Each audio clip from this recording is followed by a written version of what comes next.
Good morning বন্ধুরা, কেমন আছো তোমরা সবাই? আশা করি তোমরা সবাই ভালো আছো। আমিও খুব ভালো আছি। দেখো, ভিডিওটা স্টার্ট করছি। এখন কিন্তু 10টার উপর বাজে। টিফিন করে তারপর ভাবলাম একটু ভিডিও বানাই। কিসের ভিডিও? দেখো, এই গাছগুলো কিন্তু আমি বাড়ি থেকে নিয়ে এসেছিলাম। এই যে দেখতে পাচ্ছ, এই পয়সা ফুলের গাছগুলি, যে এটা, এইটা, তারপরে দেখো এখানে যে দুটো আছে, এই দুটো, টোটাল আমি 4টে গাছ এনেছিলাম পয়সা ফুলের। আর এই যে দেখো কিছু দানাও এনেছিলাম। এই যে দেখো কতগুলো দানা বেরিয়েছে, দেখো এই গাছ বেরিয়ে গেছে। আর সরি, সবাই বাইরেই মানে চেঁচামেচি করছে, কথা বলছে। দেখতে পাচ্ছ কত গাছ বেরিয়েছে, দেখো এই যে দেখতে পাচ্ছ। আর এখনও কিন্তু বের হচ্ছে, জি জি জি, দেখতে পাচ্ছি যে ছুটি ছুটি এখনও কিন্তু অনেক গাছ বের হচ্ছে।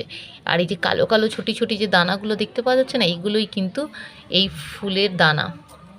দিদিকে বলেছি এগুলো পরে আবার অ্যাড্রেস করে অন্য জায়গায় বসিয়ে দিতে। অনেকগুলো গাছ বের হচ্ছে। আর এতে যতগুলো গাছ আছে এইগুলো সবই কিন্তু সাদা। আর এইটা আর এইটা যেটা দুটো আছে, এই দুটো কিন্তু পিঙ্ক কালারের ফুটবে। আর এখানে দেখো দিদির তুলসী গাছ আছে, এখানে দেখো মানি প্ল্যান্টের গাছ আছে, এখানেও আছে দেখো। আর এখানে দেখো এই যে তুলসী গাছ দেখতে পেয়েছো। আর দিদির দেখো গাঁদা গাছ হয়েছে, কি বড় হয়ে গেছে গাছগুলো। এক কুড়ি টুড়ি কিছু আসেনি। আর একটা গাছ এনেছিলাম, সেই গাছটা মারা গেছে। দেখো একটা অপরাজিতা গাছ এনেছিলাম, গাছটা মারা গেছে। এই যে শুকনো হয়ে গেছে পুরো। এ আর বাঁচবে না। বাঁচবে না কি, বাঁচবে, বেঁচে নেই, মারা গেছে। এখানে একটা জায়গা খালি আছে, এটা মারা গেছে যেহেতু। এটা ওই দুটো জায়গা যে রয়েছে, তো এখানে যে চারাগুলো হচ্ছে সেগুলো থেকে তুলে ওখানে বলছিলাম যে বসিয়ে দিতে, পরে ততদিন হয়তো আমরা থাকবো না, কারণ গাছগুলো এখন খুবই ছোট ছোট। একটু বড় না হলে তো ওগুলোকে মানে অন্য জায়গায় দিলে হয়তো মারা যেতে পারে। একটু বড় হোক তারপর। তো এখন যাই, যে স্নান টান করি। এখনও স্নান করা হয়নি। আর সেইভাবে ভিডিও বানানোও হচ্ছে না, মনেই থাকছে না ভিডিও বানাতে। যাই হোক, তোমাদের সাথে আবার পরে দেখা হচ্ছে। এই যে দেখো বন্ধুরা, দিদির পুজো করা হয়ে গেছে, তোমাদের সাথে একটু শেয়ার করে দিলাম। দিদি ঠাকুর যাই বলো না কেন। আর এখানে দেখো, এখানে অ্যাকোরিয়ামটাও একটু দেখাচ্ছিলাম। মাছগুলো খেলা করছিল না, কি ভালো লাগছিল দেখতে। মানে এত সুন্দর খেলা করছে, বেশ মানে খুবই খুবই মানে খুবই ভালো লাগছিল। ভাবলাম তোমাদের সাথে একটু শেয়ার করি। মানে যদি কারো মুড অফ থাকে, একটু এদেরকে দেখলেও মনটা ভালো হয়ে যাবে, এরকম আর কি। সেটাই দেখছিলাম বলতে পারো, কারণ এবার বাড়ি যাওয়ার সময় হয়ে এসেছে। আর মাথার মধ্যে একটা চলে না যে অনেক দিন বাড়িতে নেই একটা। দেখো এখন বিকেলবেলা, আজকে বিকেল ঠিক না, দুপুরের দিক করেই, এখনও বিকেল হয়নি, 3:30-এর উপর বাজে। ওয়েদার আজকে খারাপ, খুবই খারাপ ওয়েদার হয়ে আছে, মেঘলা মেঘলা টাইপের হয়ে আছে। আর এই বাড়িটা একবার দেখো, কি সুন্দর, সেই স্বপ্নের বাড়ির টাইপের মতো দেখতে, ঠিক তাই না? তোমাদের কমেন্টে জানিও কিন্তু। আর এদিকে দেখো, এটা একটা ফাঁকা জায়গা রয়েছে, কিন্তু কি সুন্দর গাছ বসানো আছে, কত রকমের ফুল ফুটে আছে।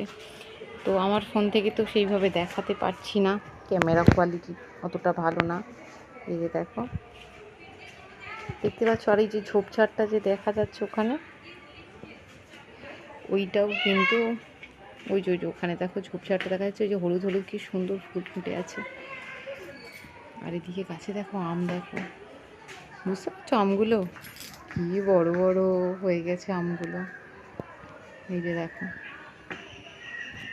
গাছ ভর্তি হয়ে আছে আমগুলো, যেন দূর থেকে মুক্ত টাইপের মতো দেখতে লাগছে ফোনেতে, কিন্তু সামনে থেকে বেশ বড় দেখতে লাগছে। অনেকটা দূরে গাছটা আছে। আর এখন যাই, ঘরে যাই, একটু শোবো। মেঘলা করে আছে, সেই জন্য ভাবলাম বাইরের ওয়েদারটা একটু দেখাই। আর বিশেষ করে ভাবলাম এই বাড়িটা একটু দেখাই, দেখাবো দেখাবো করে দেখানোই হয়নি সেইভাবে। কত সুন্দর তাই না? আর ওয়েদারটা দেখো, মেঘলা করে আছে সকাল থেকে,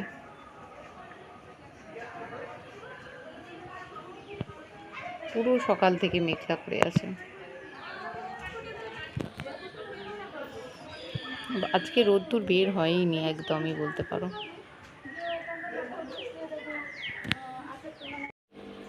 এই যে দেখো বন্ধুরা, তোমাদেরকে দেখালাম ওয়েদারটা খারাপ, তো সেই কারণে দেখো দিদির ছেলেও বলছিল মোমো খাবে। তো এতটা টেস্টি মোমো, আটার মোমো, তাও আবার পুরটা যে জিনিস দিয়ে তৈরি, যেই সব ওই সব জিনিস দিয়ে লোক বলবে এইভাবে কেউ মোমো খায়। কিন্তু এত টেস্টি হয়েছিল, এতটাই টেস্টি হয়েছিল যে বলার না। আমি এমনি নর্মাল যেমন আটা মাখে রুটির জন্য সেইভাবেই কিন্তু আটা মেখেছিলাম। আর এখানে দেখো পুরটা কী দিয়ে তৈরি হয়েছে তোমাদের একটু বলে দিই। এটাই কিন্তু শুধুমাত্র আছে আলু, গাজর, বিম কড়াই আর পেঁয়াজ, ক্যাপসিকাম আর টেবিল স্পুনগুলো যে হয় না, ঠিক ওই টেবিল স্পুনের 1 স্পুন তেল। আর এর মধ্যে দিয়েছিল ম্যাগি মশলা, চাট মশলা, ব্যাস এইটুকুই। এই দিয়ে পুরটা তৈরি করেছিল। তাও আবার দিদির ছেলের জন্য আর আমার মেয়ের জন্য অল্প তুলে রেখে দিয়েছিলাম। আর ওদের জন্য পুর তুলে রেখে তারপরে আমাদের কয়েকটা কাঁচা লঙ্কা ছিঁড়ে আর একটু সামান্য গোলমরিচ গুঁড়ো দিয়ে পুরটা তৈরি করে দিয়েছিল দিদি। মানে এতটা টেস্টি, দেখো এর মধ্যে তেল দেখতে পাচ্ছ, মানে একদম মানে কি বলবো, এইভাবে যে মোমো কেউ খায় এই আইডিয়াটা শুধুমাত্র আমার দিদির মাথাতেই আসতে পারে। আমি তো এইভাবে পুর, লোক বলবি আলু ভাজা দিয়ে মোমো খাওয়া হচ্ছে এরকম আর কি। কিন্তু এত টেস্টি মোমো এর আগে আমি কখনো খাইনি। আটা যখন খাচ্ছি না, একটু আটার টেস্ট পাচ্ছি না, যেটা আটা খাচ্ছি না ময়দা খাচ্ছি। আর এখানে দেখো 3 রকমের সস নিয়ে নিয়েছি।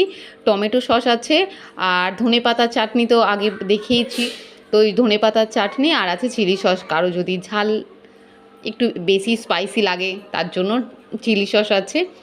তোমরা কে কীভাবে মোমো খেয়েছো জানি না, এইভাবে অবশ্যই একবার ট্রাই করো, অবশ্যই মানে অবশ্যই, মানে মুখে লেগে থাকবে, দারুণ মানে দারুণ। এই যে দেখো বন্ধুরা, আমরা এখন ডিনারে বসে গেছি ডিনার করতে। আর কটা বাজে এখন? 11টা বাজতে যায়, তো 11টা বেজে গেছে সরি। তো ডিনারে দেখো কি হয়েছে, এখানে বিম কড়াই, আলু, পেঁয়াজ দিয়ে, কাঁচা লঙ্কা দিয়ে ভাজা হয়েছে। আর এখানে যে কি কিছু কিসের ঝাল, কি বড়া? ঝাল বড়া আর সিঙ্গারা। ঝাল বড়া, সিঙ্গারা, এটা ধনেপাতার চাটনি দিয়ে, কাঁচা লঙ্কা, পেঁয়াজ, লেবু, বিট নুন, কাঁচা লঙ্কা তো বললাম, এই সব দিয়ে মিক্স করে হেভি সুন্দর হয়েছে, টেস্ট করে একটু দেখেছি। আর রুটি আর জিলিপি, এই যে আমার মেয়ে খাচ্ছে। আর আছে ছানা পোড়া, আর সুজিও তো আছে। এখন দেখানো হচ্ছে না, কারণ দেখলে এক্ষুনি আমার মেয়ে বায়না করবে, খাবে না, ও সব নষ্ট করবে। ঠিক আছে, এখন খাওয়া দাওয়া করে নিই। আর আজকের ভিডিওটা এখান পর্যন্ত। সবাইকে টাটা, গুড নাইট, সবাই ভালো থেকো, সুস্থ থেকো।